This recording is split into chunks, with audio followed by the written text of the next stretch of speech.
não deixar ninguém para trás. Esse foi o desafio proposto pelo então secretário-geral da ONU, Ban Ki-moon, durante a 70ª Assembleia Geral da ONU, quando foi lançada a Agenda 2030, uma agenda para erradicar a miséria absoluta, combater as mudanças climáticas e atingir outros 17 objetivos desafiadores que ficaram conhecidos como os Objetivos de Desenvolvimento Sustentável.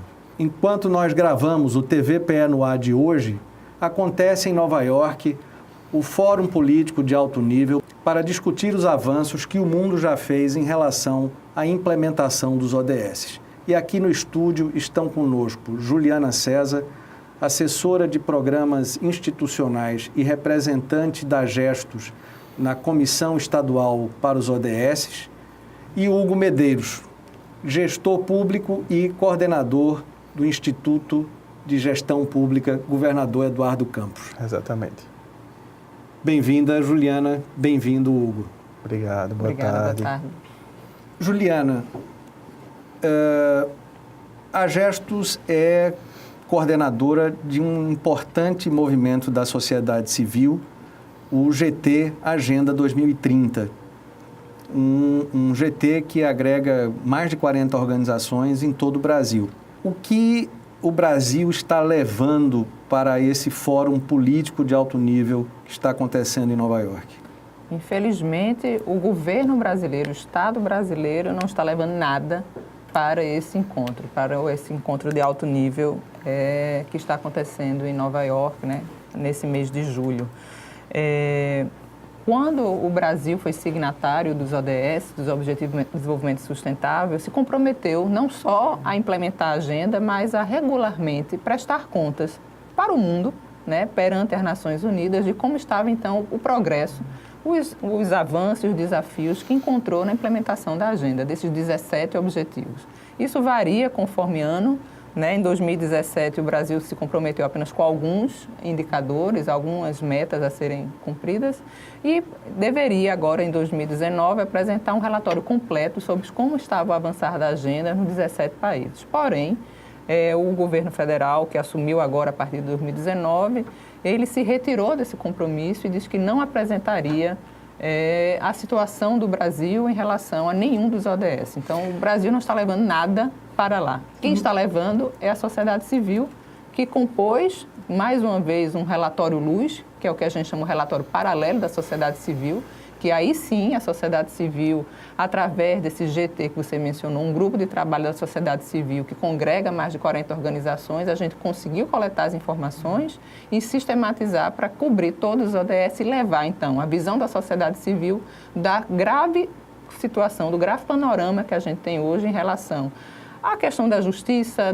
do combate à fome, à miséria, à pobreza, acesso à educação, diminuição das desigualdades, que, como está hoje, o Brasil não avança e, na verdade, retrocede.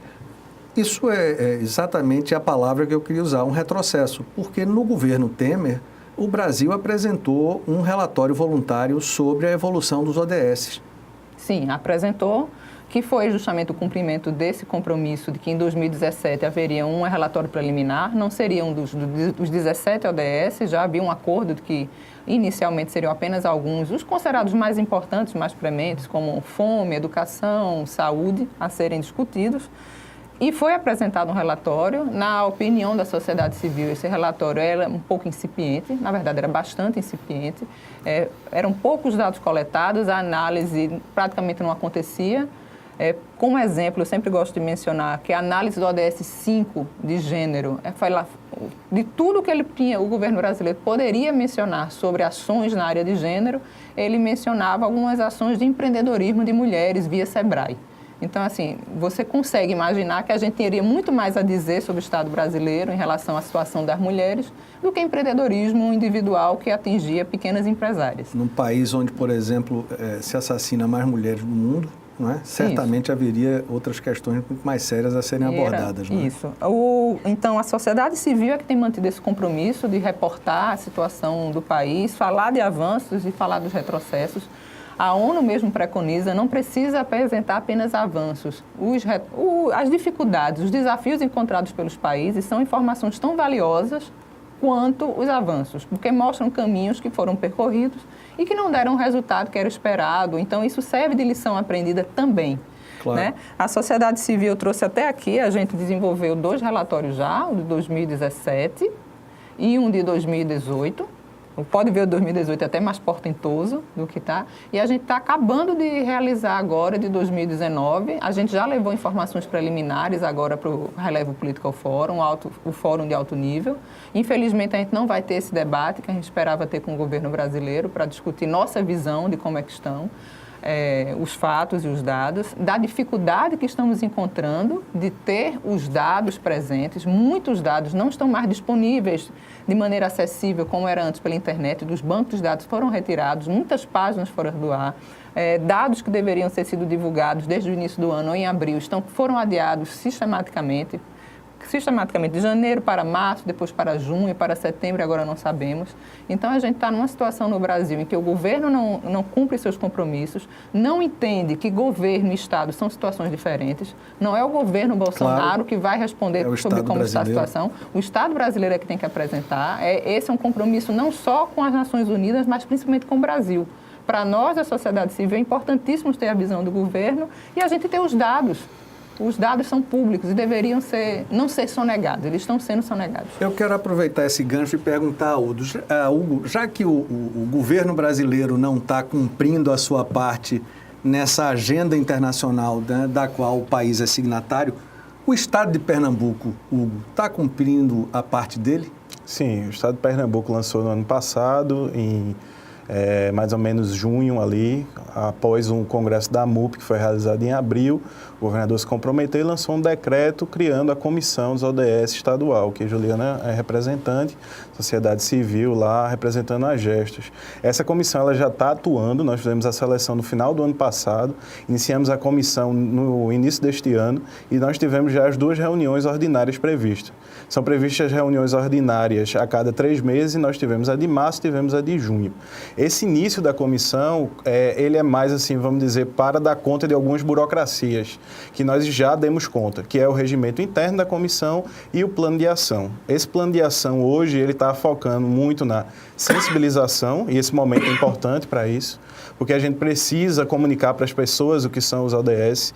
Esse discurso ele precisa chegar à sociedade civil como um todo, precisa chegar nas empresas, precisa chegar nos municípios e assim por diante. E tem chegado, a MUP é um parceiro muito presente nesse esforço, inclusive é membro da comissão estadual.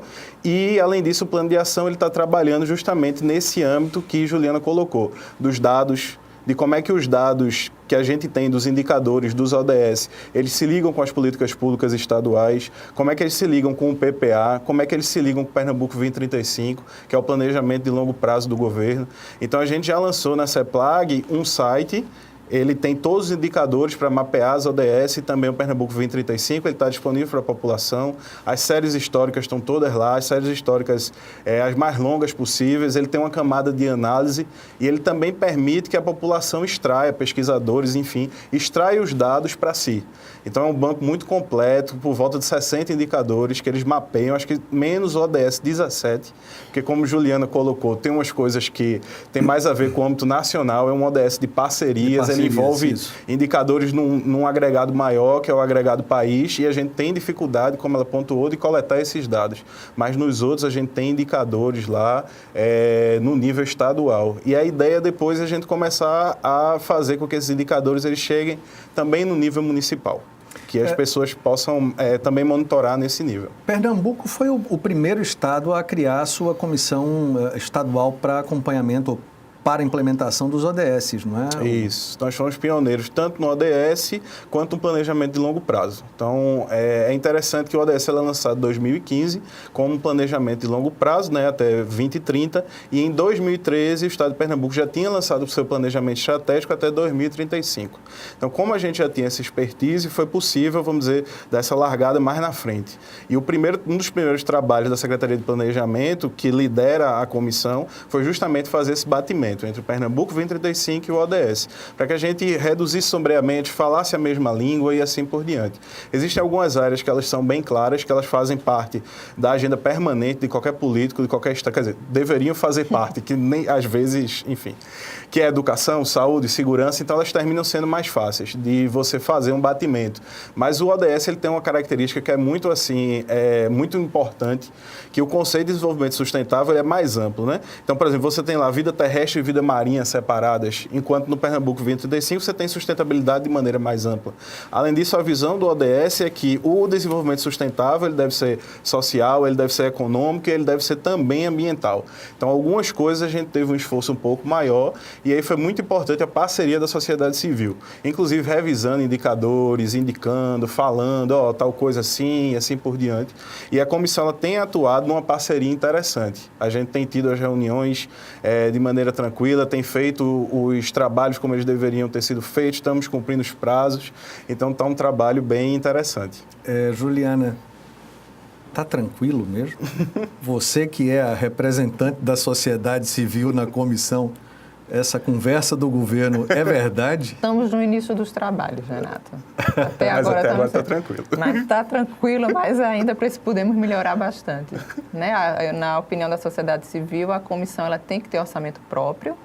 Né? Ainda não foi designado orçamento, a gente já concluiu a fase do plano de ação da comissão, de várias coisas que queremos fazer para a gente, digamos, disseminar o conteúdo da agenda, isso por todo o Estado. A gente não pode ficar na falácia de ficar apenas na capital, a gente tem que interiorizar, localizar, como eles falam, os ODS, e para isso a gente precisa de uma certa autonomia para decidir o que é que a gente vai fazer na hora que a gente considerar o momento ótimo para a realização em cada uma das 12 áreas do Estado.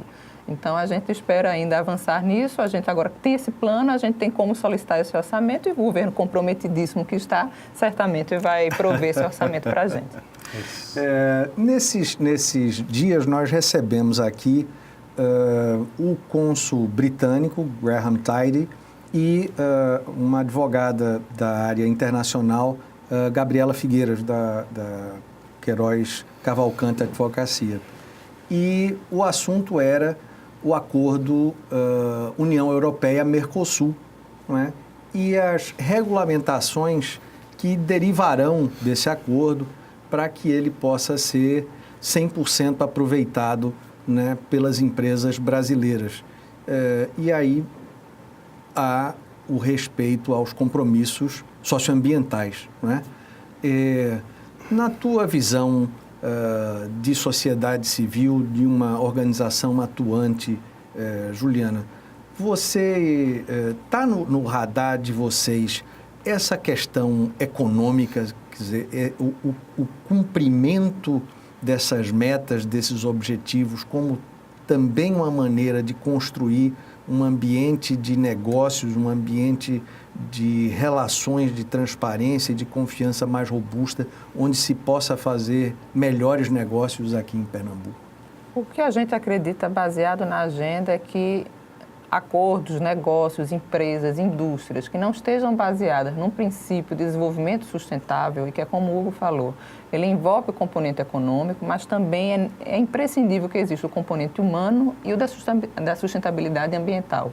Se nenhuma indústria, empresa, ela se basear nessa perspectiva, ela não é sustentável, e se ela não é sustentável, ela está fadada a um fracasso. Pode não ser hoje, pode não ser amanhã, mas ela vai ter consequências. Pode ser até que a própria empresa prospere, mas ela vai danificar a sociedade em que ela está baseada, ela vai estar danificando o território em que ela funciona, os bens que ela utiliza, os recursos que ela utiliza para produzir suas benesses. Então, o que é que a gente acredita? Essa tem que ser a base da discussão. Os ODS, eles são interessantes porque eles têm tanto esse ODS 17, que o Hugo falou, que é dos meios de implementação. A gente sabe que transformar indústrias para que elas não mais façam esse dano, seja do ponto de vista econômico, ecológico, do ambiental e humano, isso tem um custo, porque é muito mais barato produzir violando esse tripé. da sustentabilidade. Mas não é mais possível, né? Quer dizer, nem o planeta, nem a sociedade suportam, nem toleram mais esse tipo... Ele é insustentável, né? A palavra do sustentabilidade está aí, porque ele é insustentável. Ele é sustentável para uma parcela da população que ela não sofre diretamente as consequências dessa insustentabilidade ou porque ela tem o poder econômico para conseguir o que ainda não foi danificado por esse sistema desigual. Então, por que os ODS são interessantes? Esse ODS 17, ele trata desses meios de implementação, ele aborda a questão de que existe esse custo e que esse custo tem como ser arcado, é uma questão de escolhas. Então, como é que os estados, a sociedade civil e a iniciativa privada vão trabalhar de uma maneira a criar parcerias e instituições que não solapem os ODS, que não seja maneira de fazer o bypass, como você falou uma vez, a gente circunvizinhar, a gente tentar desviar daquilo, aparentar uma coisa e ser outra, e garantir também uma implementação que seja de acordo com os outros, porque dentro dos ODS a gente fala de cidades sustentáveis, a gente fala dos meios urbanos e rurais também sustentáveis, de cidades sustentáveis, de quando a gente fazer, de existir a questão da ecologia, de ter a questão da reutilização de materiais, do consumo sustentável e consciente. Então, é uma visão de mundo que deve ser modificada. Tirar o acúmulo pela qualidade, tirar a quantidade também pela proteção. Então, é uma maneira da gente tentar pensar um novo modo de perspectiva de vida e de organização da sociedade, incluindo, claro, o aspecto econômico. Pegando esse gancho de Juliana, do sustentável enquanto esse tripé econômico, pessoas e ambiente, tem uma política lá na CEPLAC que é o chapéu de palha. Ela é bastante conhecida, né? Política antiga, longeva, e é interessante porque ela fica com a Secretaria de Planejamento, que é uma secretaria, teoricamente, de área meio. Então, essa política, eu acho que ela é um exemplo interessante de política pública que ela já roda nessa perspectiva. Por quê? Porque são dados complementos à Bolsa Família, ou seja, existe uma transferência de renda, existe a educação, e essa educação ela não é só numa perspectiva de, vamos dizer assim, labor, mas existe um braço de gênero muito forte, de educação de gênero com a Secretaria da Mulher e de educação ambiental também. Além disso, o programa, ele dá oportunidade para o que é produzido, por exemplo, pelas marisqueiras. Ele tem 3 eixos, né? Cana, fruta e pesca. Por que isso é importante?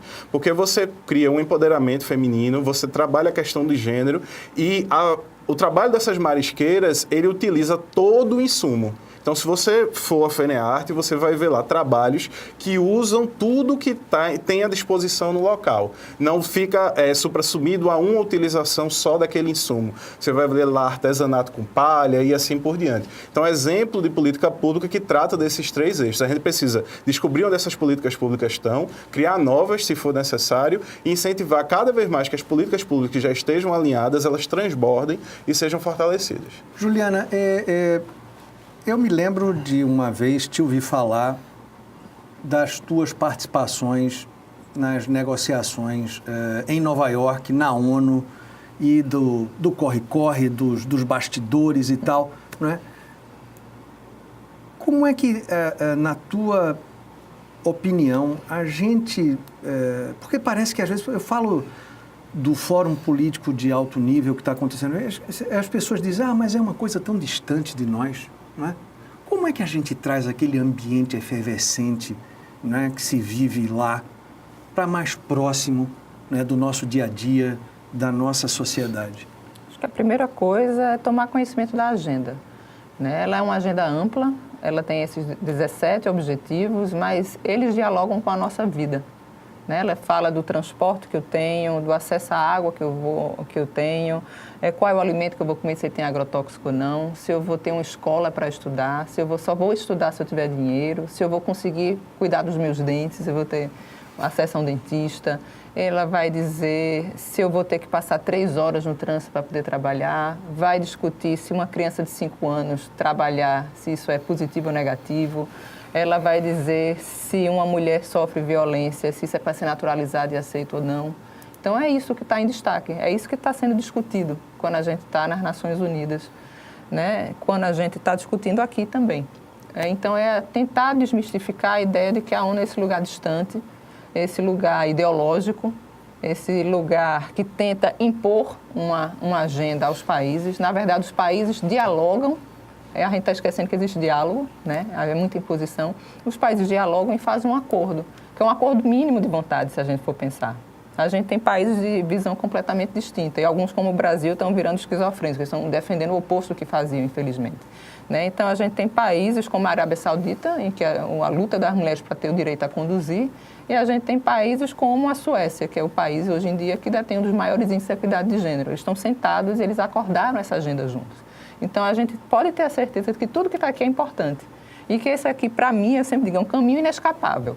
A gente pode ter vários desenhos de futuro. Se a gente quiser ter um futuro justo e sustentável, esse é um mínimo, uma agenda mínima que a gente tem que passar por ela. O principal, eu acho, é que a gente tiver, nós que já temos contato com essa agenda, tentar de todas as maneiras torná-la mais popular, no sentido de mais pessoas terem acesso a ela, e traduzir para o dia a dia. Isso, né? Esse tomate que eu como, que tem 80% de agrotóxico, isso é justo, isso é sustentável, isso é correto, existem alternativas a isso. E a gente tentar traduzir isso para a vida das pessoas. Nem sempre é fácil, mas existem muitas e muitas iniciativas. Hugo, obrigado por ter aceitado o convite. Juliana, obrigado por ter aceitado o convite. Que agradeço. Você, telespectador do TVP no Ar, obrigado pela sua audiência. Lembrando a você que é a sua participação, a sua cobrança que vai fazer com que nós tenhamos um estado, uma cidade mais sustentável, onde ninguém seja deixado para trás.